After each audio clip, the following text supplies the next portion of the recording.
Here's exactly how you can supplement your current monthly income to make an extra $2,000 to $5,000 per month with a simple and easy brand new business model that not a lot of people are talking about today. And everything I'm about to tell you right now is something that you can just easily copy and paste on your own time, so that way you can have the same amount of results that I did in such a short period. So what I'm referring to is something called an Amazon dropshipping business. Now, this is a hybrid business model between the two most popular businesses that have been out there: Amazon FBA and Shopify dropshipping. But with this hybrid business model, you never have to run any ads, you never have to place bulk orders, you even have to deal with any foreign suppliers. The reason why I started my Amazon dropshipping business is simply because Shopify dropshipping, Amazon FBA, these are things that have been dominating e-commerce for a while now. Unfortunately, in 2024, they just don't work the same as they previously used to. Amazon dropshipping now allows you to be able to get access to sell products to over 2 billion users every single month. And yes, with a B. Now what this means is you can get started in the Amazon space without any prior experience, but most importantly, without ever having to risk any of your own money upfront. Because the Amazon dropshipping business model can guarantee your return on investment, meaning whenever you spend money, you 100% know that you're always going to make that money back. So there's really only ever two things that you need when it comes to starting something like this. It's going to be suppliers and product research. Your suppliers, all they basically do is they're going to give you access to all the inventory that they have on their website. And then once they do that, you're going to have to do product research, which is basically understanding of all the products that your supplier gives you, which ones are the most profitable, which ones are the ones that are going to be selling 50 times per day, 100 times per day even. So let me explain just how simple this business model actually is. Let's say, for example, you find a product from your supplier that's $50. All you have to do is find that same exact item selling on Amazon at a higher price. So let's say that you find that same exact item selling on Amazon for $100. Now, once you list a product on Amazon, you're never buying the product beforehand. So that's exactly where your guaranteed ROI comes into place, because you're putting yourself in a position where if you list a product and it doesn't sell, you lose nothing. You lose absolutely no money. But the moment that it does sell, what's going to end up happening is if someone purchases that product that you listed for $100, you're going to get their shipping information. You're going to take their info and forward it to the supplier. Now, once you go to your supplier's website, all you have to do is enter in the customer shipping information, so that way they can have the product sent directly to their doorstep. So the customer pays you $100 and your product cost is $50. Now, give or take a couple of fees from Amazon, because Amazon does charge 15% of the total listing price of every single item that you sell, your net earnings are going to be around $85. So what that means is you're profiting about $35 in profit from one item alone. This is a business model that not a lot of people are talking about, because when you see other things out there in the online space like crypto, Forex, social media marketing agencies, appointment setting, info products, and everything else, the problem with those is they have considerable downside risk to them. But with an Amazon dropshipping business, what you're doing is you're exposing yourself to the opportunity with the highest amount of upside with the lowest amount of possible downside. Now, not just about anybody can actually start a business like this. There are a few requirements that you're going to need. First, you're going to need to be above the age of 18 years old. That's a standard policy that Amazon has in place. But secondly, you need to be living in either the US, Canada, or in the UK.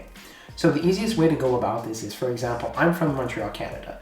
I've been selling on the Canadian marketplace for the past 3 years, and I've made over $2.6 million with my Amazon business alone.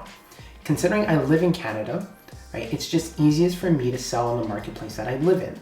So if you live in the US, you're going to want to sell in the US. If you live in the UK, you're going to want to sell in the UK, and so on and so forth. And then after that, you just need two more things. You need a valid government issued ID, like a driver's license or passport. And then you also need to provide Amazon with any sort of bank statements as well. The reason why they do this is just because they want to ensure that identity verification is something that they take very, very seriously. So they're just making sure that you're exactly the person that you say you are when you're registering to become an Amazon seller. Now, all you have to do when it comes to the registration process is pretty simple. Let's say you're on Google right now. All you're going to do is you're going to type in Amazon seller, and then you're going to type in the marketplace that you want to be selling in. So again, if I live in Canada, I'm going to type in Canada, and then I'll search. And then from there, I can see I'm going to click into this link that they have, sell.amazon.ca, and then I can sign up. Now, selling on Amazon, there is a cost to it. It costs about $29 Canadian per month. But that is a very standard fee that everyone needs to pay. And trust me, once you get $29 a month to get access to sell products to over 2 billion customers, it's pretty worth it. And from there, you can repeat the process, the same thing as any other marketplace. If you want to be selling in the USA, you can go from there. You you can see that you can go click into here. You can sell in the US marketplace as well. And then the same concept when you're in the UK also. Right, so just make sure that when you're applying to be an Amazon seller, go through the right marketplace and make sure that you're Googling your specific country that you're looking to sell in, just because that way the registration process is going to be more catered to wherever you're living in right now. Now, like I said in the beginning of this is very simple. It's standard for everyone to do. All Amazon's going to ask for is just a couple of different documents from you.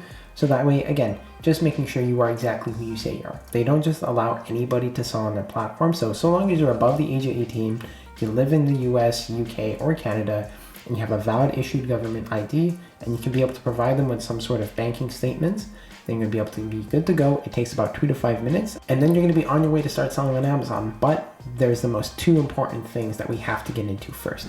Now, beyond that point, once you go through the registration process, like I mentioned in the beginning of this, there's your suppliers and the product research. These are the 2 most important things that you need in order for you to be able to start making money with something like this. Now, before we get into it, I want you to avoid thinking about all the big technical things. A lot of people nowadays like to overcomplicate things for no good reason, and I'm a big advocate for keeping things really simple, because if you can understand something very, very clearly and it's super simple, you're 10 times more likely to take action on it versus something that is super confusing to you and you don't understand how it works. So the first most important aspect where 50% of your success is going to come from is your suppliers, right? So what I want you to do is picture this. Let's say you're out on the water, it's a beautiful day, you're about to go fishing, you're on your boat, you're in the middle of the ocean, and then all of a sudden you realize that you don't have a fishing rod and you don't have any bait. What are you going to do? How do you expect to find any fish? Well, the simple answer to that is very straightforward. You won't. So the same concept applies with your Amazon business in the sense that your suppliers are the first step for you to be able to find profitable items. Because without any suppliers, you have no products. You have nothing that you can look into to understand what's profitable and what's not. Your suppliers are the ones that are going to be able to give you access to their inventory on their website, so that way you can say, okay, I have all these options available to me, and then you can do the product research. But you can only get to your product research if you have the suppliers that are offering you that inventory that you can source from. And remember now, this is all completely done through a website, right? You never have to actually physically see or touch any single items. You can do this within your comfort of your own home, or you can do this on the beach like I was able to do when I was living in Tulum, Mexico for 8 months. So before you even think about finding these suppliers, there are a few conditions that you need to make sure of before you actually even take the step to start utilizing that. And this is what I call having your suppliers be dropship friendly.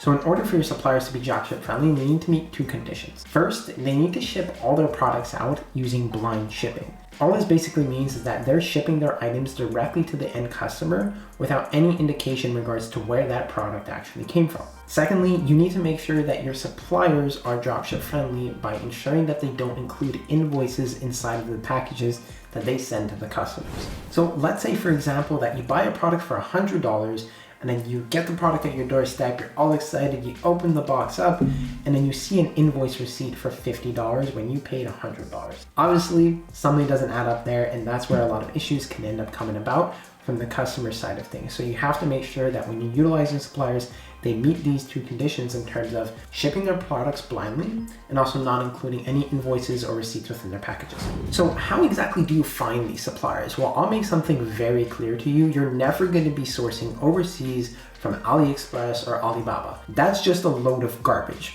right? The reason why is because we're selling on Amazon.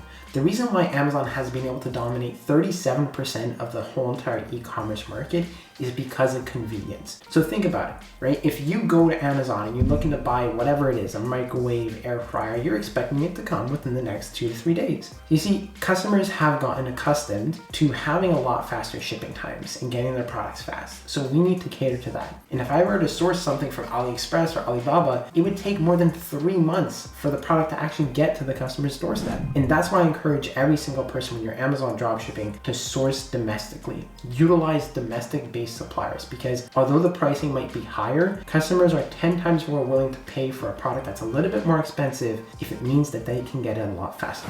Now, I'm utilizing the same concept in terms of if I live in Canada, I want to utilize Canadian suppliers. If I live in the US, I want to utilize US-based suppliers, and so on and so forth, just to be able to make sure you're not sourcing from overseas or anywhere else that's going to have long shipping times. Now, Now, let's get into the most important part about this whole entire business, which is the product research side of things. So let's use our fishing example again. Let's say this time you're out on your boat, it's a beautiful sunny day, you've got your rod, you've got your bait, but then you're all of a sudden sitting there and you're like, where are the fish? How do you know where to go? How are you gonna find the best, biggest fish out there that you can be able to catch? What's the best spot to catch them? How do you know exactly where they're hiding? Without knowing any of this, despite the fact that you have your fishing rod and you got your bait, you're not going to catch any fish. So your product research is knowing how to find these profitable products within the whole sea of inventory that your suppliers are going to offer to you. Because your suppliers are going to have hundreds and hundreds of different products for you to sift through. And it's your job as an Amazon dropshipper to do the product research to identify which ones of all the ones that you have access to. How can you find the ones that are going to be selling more than 50 times every single day? The way in which you do your product research is something called the 3-2-1 method. And this is exactly how I was able to take my own Amazon dropshipping business from $0 to $10,000 in sales within my first month of starting. And the 3-2-1 method is basically a predefined criteria for every single product and saying that if a product hits XYZ criteria for us, it is a profitable item, we should list it. Now, product research is where 90% of your time is going to be spent while you're running your Amazon dropshipping business, simply because it's what's going to put money inside of your pocket. And if you want to make an extra $200 to $500 every single day, you're going to have to make sure that you're doing your product research following the 3-2-1 formula. And let me be clear, whether you're spending 30 minutes a day, 2 hours a day, 5 hours a week, whatever it is, it doesn't matter. Just make sure that 90% of the time that you spend is put towards product research, because that's exactly how you're going to be able to start making money. So now that you know that you have everything you need to start and scale a completely brand new Amazon dropshipping business to insane heights, and yes, all without ever touching a single product, running ads, or ever buying bulk orders, you can be able to do this without ever risking any of your own money up front. But the only way that you can be able to be successful with this is taking action and putting everything that I just told you into practice. But what about putting all of this into practice? What about registering your Amazon seller account? What about finding the right suppliers that are dropship friendly? And what about implementing the 3-2-1 method so that way you can make your first sale on Amazon within the next coming days? So that's exactly why I've put together a completely free ebook for all you to be able to download in the description down below, where I'm exposing exactly how you can get started and start scaling with your Amazon business using advanced tactics that no one's ever seen before, so you can start making sales as soon as possible. And if you got value from this video, I want you to smash that like button, subscribe, and don't forget to turn on the post notifications. And in the comments down below, drop down any next topic ideas that you want me to cover so that way I can provide you with the most amount of value possible.